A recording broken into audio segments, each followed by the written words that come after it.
Jusqu'ici, je n'ai fait que des chansons pour amuser. Ce sera mon premier et mon dernier poème. Je n'ai qu'un mot à dire. Un mot simple comme la foudre. Un mot qui me gonfle le cœur. Un mot qui me monte à la gorge. Un mot qui tourne dans ma tête comme un lion en cage. Ce n'est pas une parole de paix. Ce n'est pas une parole facile à entendre. Mais elle doit mener à la paix. Mais elle doit rendre toute chose facile à entendre. Pourvu qu'on la prenne comme la terre reçoit la graine et la nourrit en la tuant. Quand je serai pourri, dans quelques jours, que de ma pourriture sorte un arbre à paroles. Non pas des paroles de paix, non pas des paroles faciles à entendre, mais des paroles de vérité. Parce qu'il recherche la vérité et se préoccupe de questions que l'on qualifie de métaphysiques, mais qui sont en fait les seules qui préoccupent tout le monde.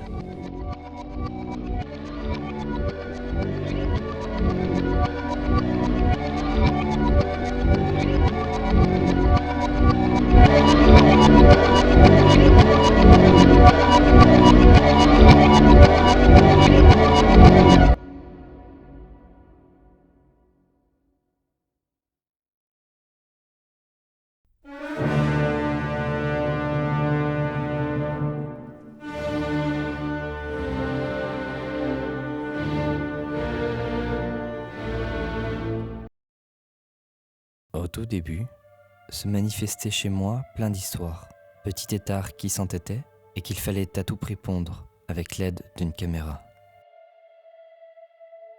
En ce temps-là, je mangeais des films comme un crapaud gobe des mouches, mais ne les digérais qu'à moitié pour les pisser dans une poubelle près de l'étang. Car je suis d'une génération qui s'en fout, qui s'aveugle et se fuit elle-même pour admirer la nuit de son nombril. Une génération blasée de vrais pessimistes, de faux optimistes, une génération d'excessifs, de dégénérés et d'autistes.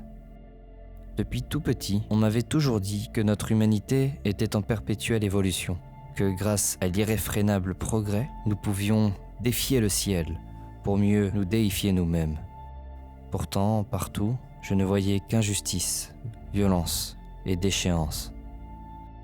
J'avais le sentiment que les choses n'allaient pas, qu'elles n'étaient plus à leur place. Je l'avais vu et mes amis aussi le voyaient.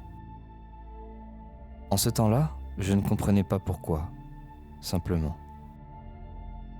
C'est pourquoi j'ai cherché un pourquoi. Pourquoi j'ai exploré des sensations inconnues, des mondes et des vices indécents. Pourquoi j'ai côtoyé le puéril et l'évitable.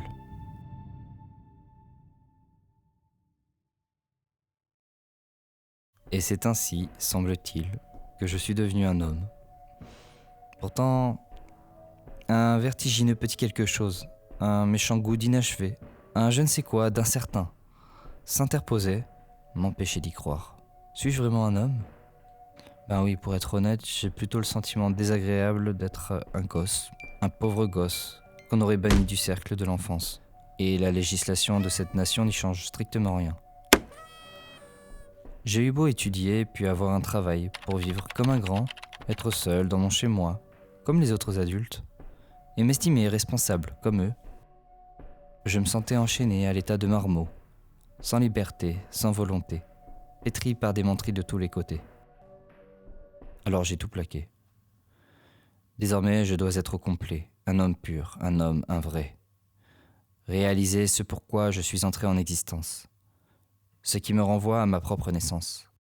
Besogner sans fin et m'acharner à la tâche pour me décoter à une place de choix. Il paraît que ça commence à Pôle emploi. Cependant, étant donné qu'il est désormais possible de demeurer chez soi avec plaisir, j'ai décidé avant toute chose de m'octroyer une petite vidéo sur YouTube. Mais alors, juste une. Nous allons entreprendre ensemble un très grand voyage dans lequel je vais sérieusement mettre à mal l'histoire de l'Égypte ancienne, telle qu'on nous la raconte habituellement. Bon, allez, encore une. D'anciens textes hindous, comme les Védas et les Puranas, contiennent des récits au sujet d'extraterrestres qui vivent sur d'autres planètes. Bon, encore une. J'ai été enlevé sur une planète qui s'appelle Aldébaran. Donc c'est une planète qui est dans le cosmos et où on peut trouver des laboratoires de préparation de surhommes en fait. Encore une.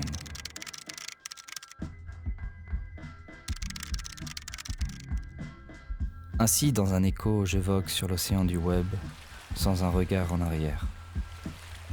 Je n'ai pas su m'arrêter et me voici, perdu en haute mer. Cet océan n'est pas le mien, détruit l'humain, suspend tout bien. Sur ces flots, j'ai voyagé via la science-fiction, les psychotropes et la paranoïa, vers des extérieurs plus séduisants que le monde intérieur. Je cherchais, ou croyais chercher, des réponses à mes questions dans des solutions illicites, parfois chimiques, toujours chimériques. Il fallait, dans ce temps-là, puisque rien n'allait droit, tout renverser, afin que la subversion soit totale, afin qu'une révolution s'opère et que les rênes d'un pouvoir imaginaire tombent entre mes mains sales. En ce temps-là, je croyais mériter et gagner ce pouvoir grâce à mes histoires ensorcelantes, grâce à l'industrie de l'illusion, grâce à la magie du cinéma. En ce temps-là, je m'étais égaré. En attendant le navire et ses secours, il semblerait qu'encore une fois, je n'ai pas su me retenir de parler de moi-même. Bon, allez, encore une, juste une. Une dernière, une ultime, une suprême vidéo. Et après, c'est promis, cette fois, j'arrête. Vraiment, mais vraiment. Juste une.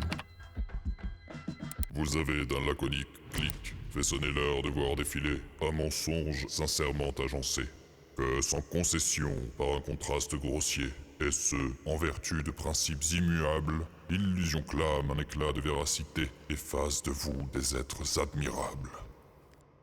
Je m'excuse de vous parler à l'improviste parce que je risque de ressembler à ces personnes-là qui, au réveil, voudraient faire preuve d'intelligence et ne font preuve que de stupidité. Il est possible que vous me trouviez stupide. Je ne sais pas du tout qui vous êtes, ce que vous pensez, ce que vous faites, je ne sais pas la danse que vous dansez, mais enfin, je désire être tout à fait vrai.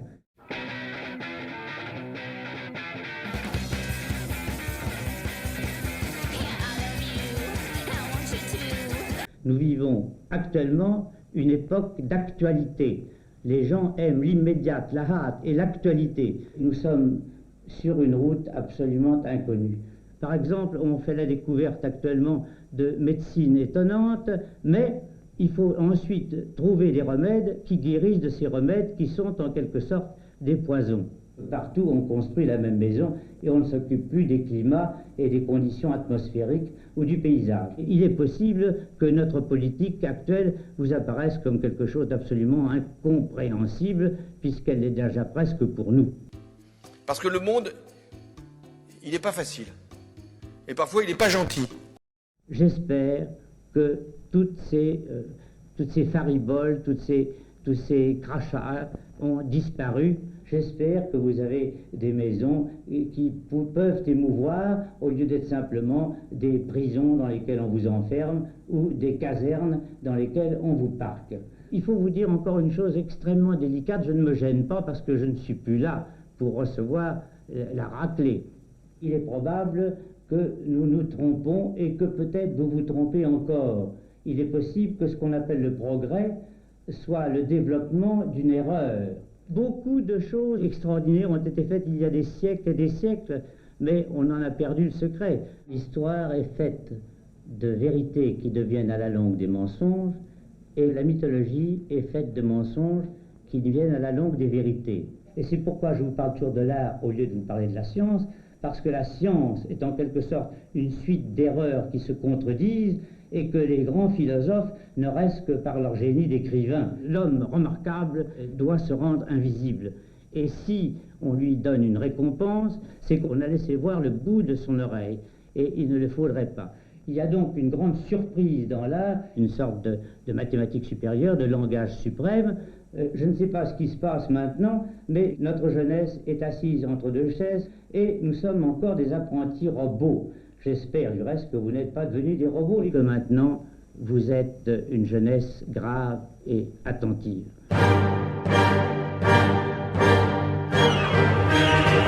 J'ai un cap. Et si la guérison du monde, ainsi que les réponses à ce pourquoi qui m'obsède, se cachaient non dans l'anticipation, mais dans le passé? Au diable, Pôle emploi. Allons fouiller dans les archives. À défaut de m'indiquer la route, je me dis que le charme des vieilles bobines finira peut-être par inspirer à l'humanité une once de sagesse. Après quelques recherches, un titre, qui dormait dans la cale, m'a intrigué. Projetons-le sur la voile.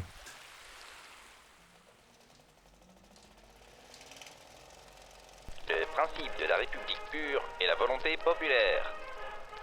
La fin que se propose cette volonté est la liberté illimitée des citoyens.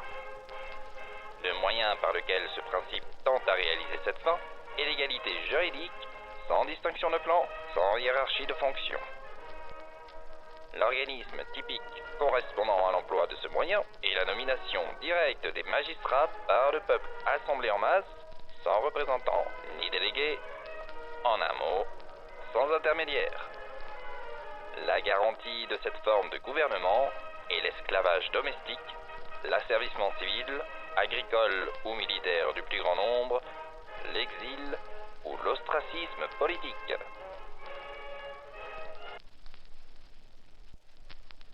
Le principe de la monarchie pure est l'énergie de son fondateur, c'est-à-dire du plus fort et du plus heureux, si l'on entend par ce mot le plus favorisé par le destin. La fin que se propose la monarchie pure est l'autocratie. Le moyen par lequel ce principe tend vers sa fin est la centralisation de tous les pouvoirs dans la personne du monarque. La condition juridique indispensable à l'emploi de ce moyen est que la loi émane directement du despote, sans représentants ni délégués royaux autres que des greffiers, des juges et des exécuteurs. La garantie de cette forme de gouvernement est le meurtre légal, car dans les conditions d'anarchie publique qui nécessitent et permettent la fondation de la monarchie pure, pour sauver l'unité de la vie nationale, il faut être maître de la mort.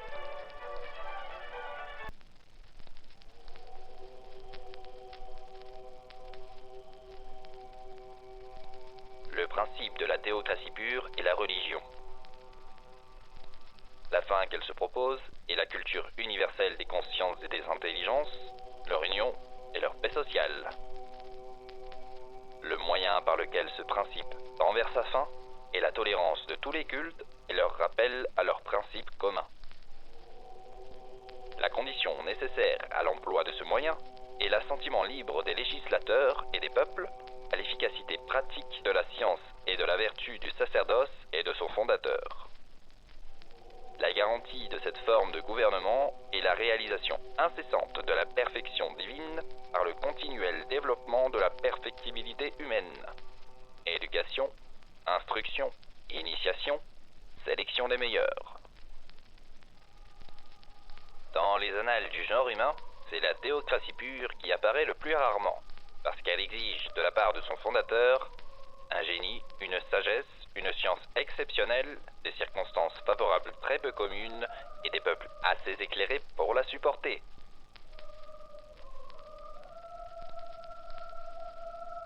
La longévité des gouvernements théocratiques est extrême.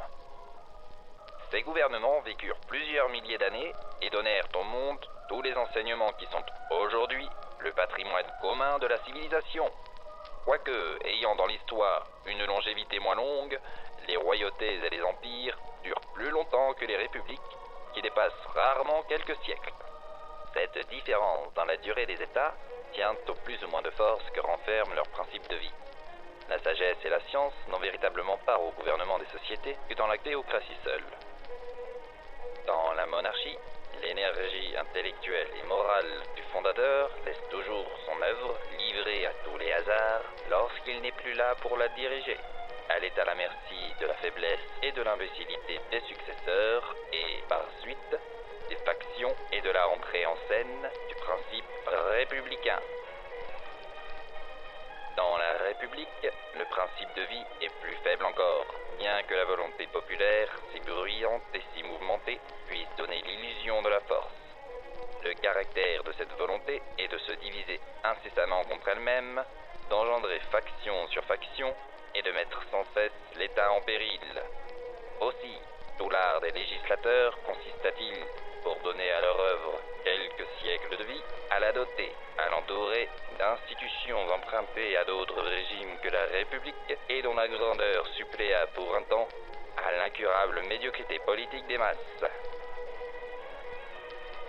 Il n'appartient qu'à la religion seule de prêter au principe, soit monarchique, soit républicain, un reflet d'autorité par la consécration solennelle, soit du pouvoir monarchique, soit des pouvoirs de la nation.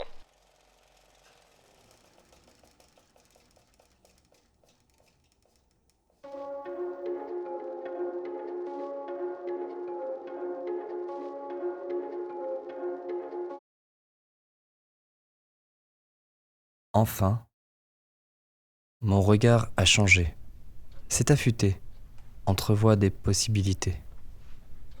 Quelque chose se réveille intérieurement. Pourtant, rien ne change véritablement. Que la révolution s'opère. Mes mains, toujours aussi sales, grasses même, laissent tout filer entre mes doigts noircis par le hashish. De toute façon, le pouvoir ne m'intéresse plus. À quoi bon ? Je continue d'être un gosse. Un pauvre gosse, arqué dans l'impuissance. Pire qu'un gosse, un ado, qui irrite ses proches avec ses idées névrotiques. Moi qui cherchais mes réponses dans de futuristes fables, me voici cloîtré dans un passé idéalisé, sans que cela ait le moindre impact bénéfique sur moi ou le monde. Comme si enchaîner des archives allait m'implanter la sagesse. Par un coup du destin, ce n'est pas le pouvoir qui est tombé entre mes mains. Ce sont de belles œuvres.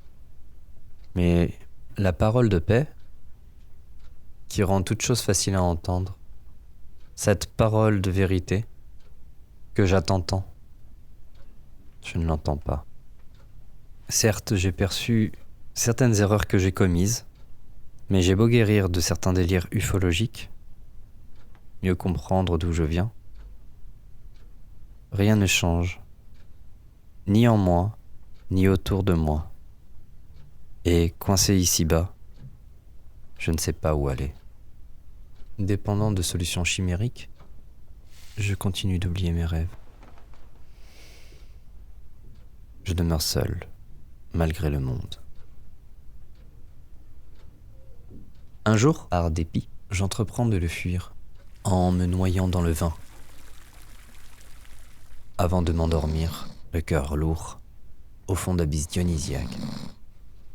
Dans cette ultime léthargie, on me réapprend à rêver.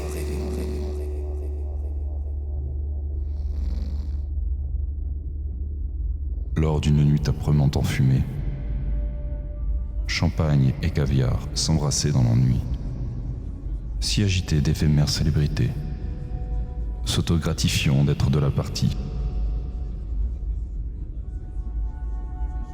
Témoin de ce vil spectacle qui m'indignait, j'en étais moi-même sans en avoir envie. Quand enfin une main venue d'en haut me prit, pour quitter ce monde borgne qui m'aveuglait. Au travers d'un plafond disparu, je glissais, lévitant emporté vers un bel escalier, pour rejoindre une contrée où se découvrit l'horizon d'une plaine qui jamais ne finit. De nombreux soleils étaient égarés, mais mon cœur s'accrochait à un droit chemin. Grâce à ma foi en un guide bien-aimé, j'empruntais ce sentier et très fort m'y maintint.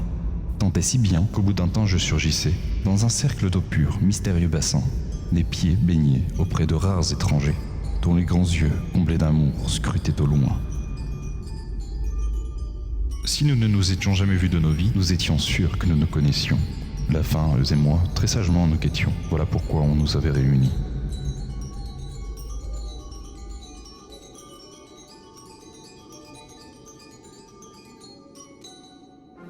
Bien assez vite, l'ange souffla dans le corps.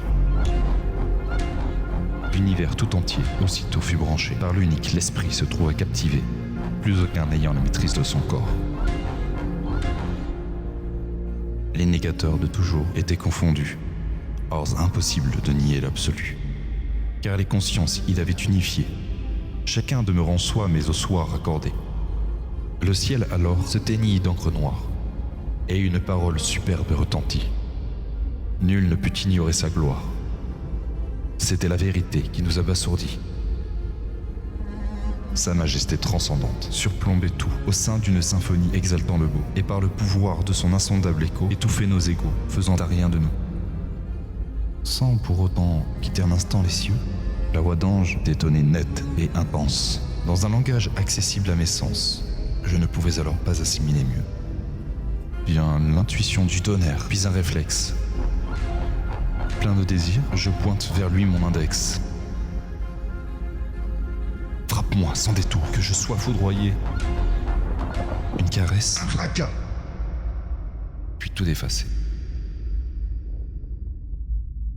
Tandis que le soleil éteignait mon sommeil, ce que j'avais épongé se synthétisa au cours d'un étrange et fugace coma, en une sentence provoquant mon réveil. Manifestée dans un latin liturgique, moi qui ne sais ni le lire ni l'écrire, je vais pourtant tenter de vous la traduire. Elle disait en substance, dans un style antique, « Il n'est nulle vérité sans juste milieu. Tels sont les fruits d'une matinée passée, à évacuer fut de vapeurs éthérées. Que ce rêve inspire les pieux. Il n'est de Dieu que Dieu. »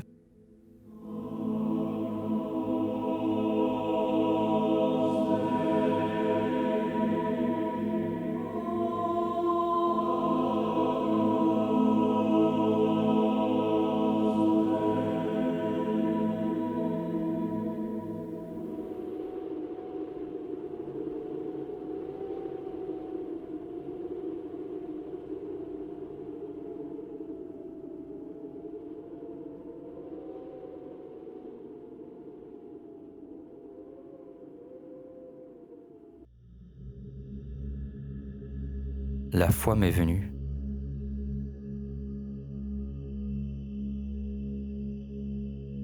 Plutôt, elle a refait surface. Engorgée tout au fond de moi bien avant l'existence, elle avait toujours été là, latente. Circonscrit à l'état de sommeil, cet état auquel j'avais goûté n'avait duré qu'une inconditionnelle seconde, que le temps étiole peu à peu.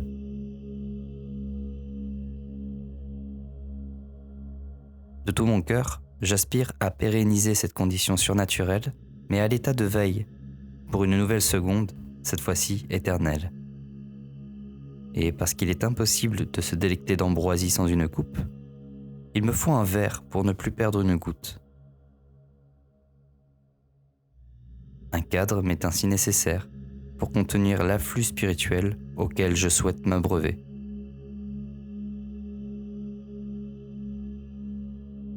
Pendant longtemps, j'ai voulu suivre une route innovante, mais parfaitement inconnue, futuriste et sordide, pour développer une erreur.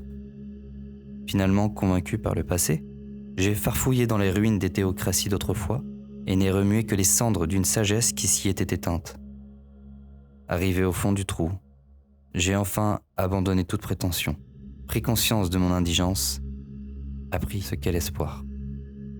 C'est désormais clair à mes yeux. Il suffisait de suivre une voie toute tracée, aujourd'hui incarnée au sein d'une tradition bien vivante, et d'y trouver mon guide. Maintenant que la foi m'est venue, j'apprends à me laisser porter, lui cède toute ma confiance et tâche de calquer ma volonté sur la sienne. Patiemment, j'attends que le cadre adapté me vienne afin de siroter son amour pour toujours.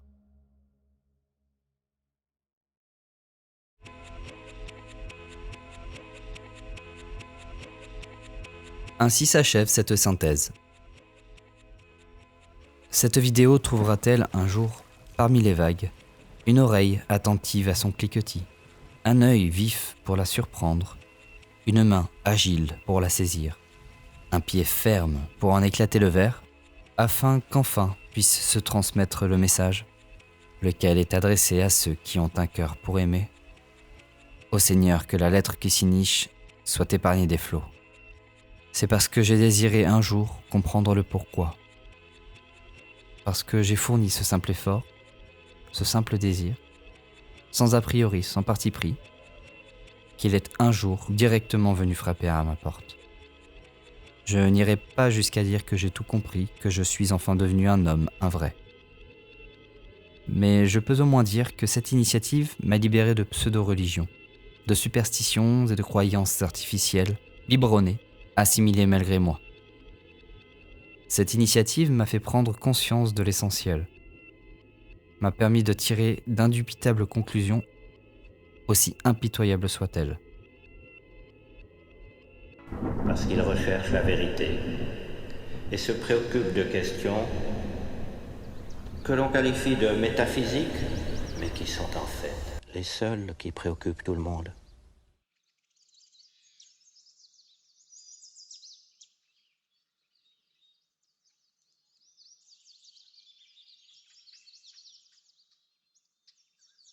بسم الله الرحمن الرحيم إذا وقعت الواقية ليس لوقعتها كاذبة خافضة رافعة إذا رجت الأرض رجا وبست الجبال بسا فكانت هباء بثا وكنتم أزواجا ثلاثة فأصحاب الميمنة ما أصحاب الميمنة وأصحاب المشأمة ما أصحاب المشأمة والسابقون السابقون أولئك المقربون بجنة النعيم ثلة من الأولين وقليل من الآخرين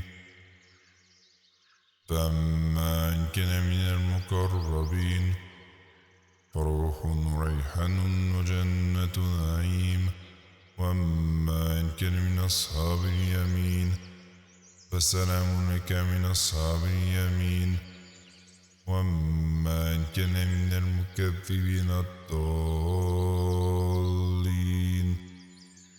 فنظر من حميم وتسقية جحيم إن هذا لهو حق اليقين فسبح باسم ربك العظيم